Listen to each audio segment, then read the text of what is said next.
नमस्कार। बाबलीस क्रिएशंस में आप सभी का स्वागत है। पहले तो पौष संक्रांति, लोहड़ी और साउथ में तो इसे पोंगल कह के मनाते हैं। तो इन सभी के लिए आप सभी को बहुत बहुत शुभकामनाएँ। और सभी को अपने यहाँ अपने तरीके से मनाते हैं इस पर्व को। तो हम लोग भी इस दिन सुबह दही चूड़ा, दोपहर में खिचड़ी, सबसे पर्व को मनाते हैं। और ये सब जो बनाते हैं आप लोग के साथ में शेयर कर रही हूँ। तो देखिए, गुड़ को हमने यहाँ पर पाक बना लिए हैं और पाक को देखिए चेक करने के लिए यहाँ पानी में, ठंडा पानी में एक बूंद डालकर उसे देख ले रही हूँ। देखिए, ये एक ढेले के आकार का बन गया है, यानी हमारा यहाँ पर पाक तैयार हो गया है। और मैं मूढ़ी का बना रही हूँ लड्डू, और उसमें तिल थोड़ा फ्राई करके रखी हूँ, तिल का भी बनाऊँगी। और उसे थोड़ी मूढ़ी में स्प्रे डाल दी हूँ। और ये गुड़ का पाक को भी इस मूढ़ी में डालकर और उसे गरम गरम में ही जल्दी जल्दी मिलाना है। और नहीं मिलाने से एक जगह ही वो रह जाएगा। और इसी तरह करके अच्छी तरह उसे मिलाकर और फिर उसे लड्डू बनाना है। तो यहाँ हमने पूरा मिलाना हो गया है। और हाथ में थोड़ा पानी, एक कटोरी में ले ली हमने, और हाथ में थोड़ी पानी देकर, क्योंकि नहीं देने से फिर ये हाथ में सटने लगता है। तो पानी की सहायता से, और देखिए हाथ में सटने लगता है, थोड़ी सी पानी दे देने के बाद फिर ये नहीं सटेगा। और ऐसे ही थोड़ा थोड़ा लेकर उसे लड्डू के आकार का बना लेना है।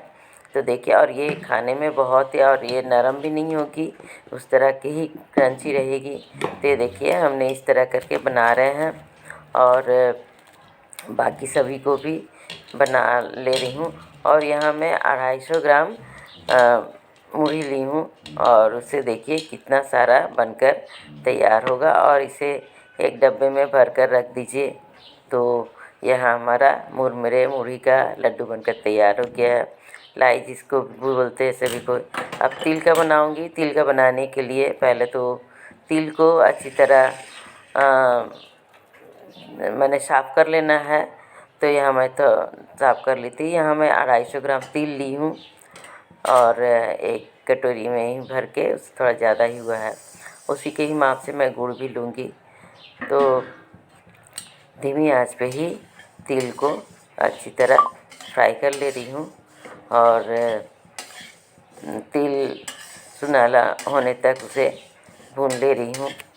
और एक भुनने के समय एक सुनहला भी हो जाएगा, और एक अच्छी खुशबू भी आएगी।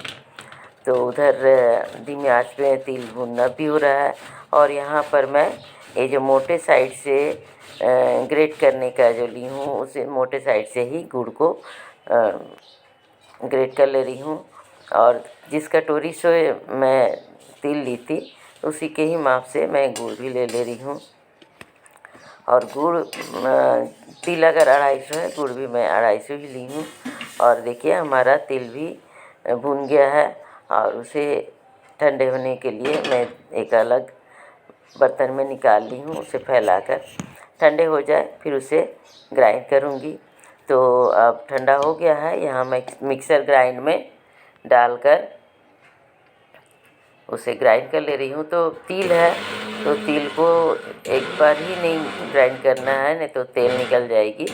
तो यहाँ पर पल्स मोड में ही ऑफ ऑन करके मैं यहाँ पर उसे ग्राइंड कर ले रही हूँ। और देखिए, ग्राइंड करने के समय किस तरह का होना चाहिए, खूब एकदम महीन नहीं करना है इसे। देखिए, थोड़ा दरदरा ही मैं पीस ली हूँ। तो इस तरह करके बाकी सभी को भी मैं पीस लूँगी। और देखिए, थोड़ा दरदरा ही है। और यहाँ पर मैं सेकंड बैच में जो ली हूँ, तो 2 चम्मच यहाँ निकाल ले रही हूँ तिल को, और बाकी तिल को मैं उसी तरह ग्राइंड कर लूँगी। तो हमारा तिल तो ग्राइंड हो गया है। और चलिए, अब गुड़ का पाक बनाऊँगी। तो उसके लिए जो हमने गुड़ लिए थे ग्रेट करके, उसे, और 2 चम्मच यहाँ पर पानी डालकर गुड़ को मेल्ट कर लेना है। तो हमारा धीमी आंच पे ही धीमी आंच नहीं, यहाँ पर हमें फ्लेम को तेज़ ही रखना है। और देखिए गुड़ आस्ते आस्ते करके मेल्ट होने लगा है और यहाँ गुड़ को मेल्ट हो गया है। और यहाँ एक थाली में मैं थोड़ा तेल लगा रही हूँ, क्योंकि इसे उसमें ही ढालना है तिल को। बन जाने के बाद हमारा देखिए गुड़ का पाक तो तैयार हो गया है। और इसमें इसे भी चेक कर ले रही हूँ और देखिए ये थोड़ा जम जा रहा है नीचे। तो ये भी हमारा पाक लगभग तैयार हो गया है। और मैं यहाँ पर खोआ भी आप लोग डाल सकते हैं। तो मेरे पास दूध का छाली था, तो उसे भी मैं जमा करके रखी थी।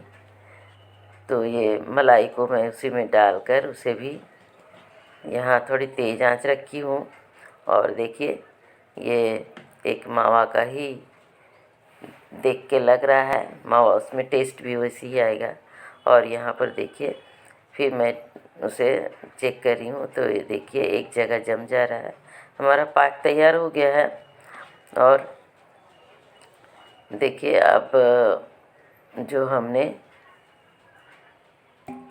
तिल ग्राइंड करके रखे हैं तो उसमें डालकर और फ्लेम को मैं बंद कर दे रही हूँ। और यहाँ पर जल्दी जल्दी उसे मिला लेना है। तो अच्छी तरह उसे मिलाकर, और इसे आप लड्डू के भी आकार का बना सकते हैं या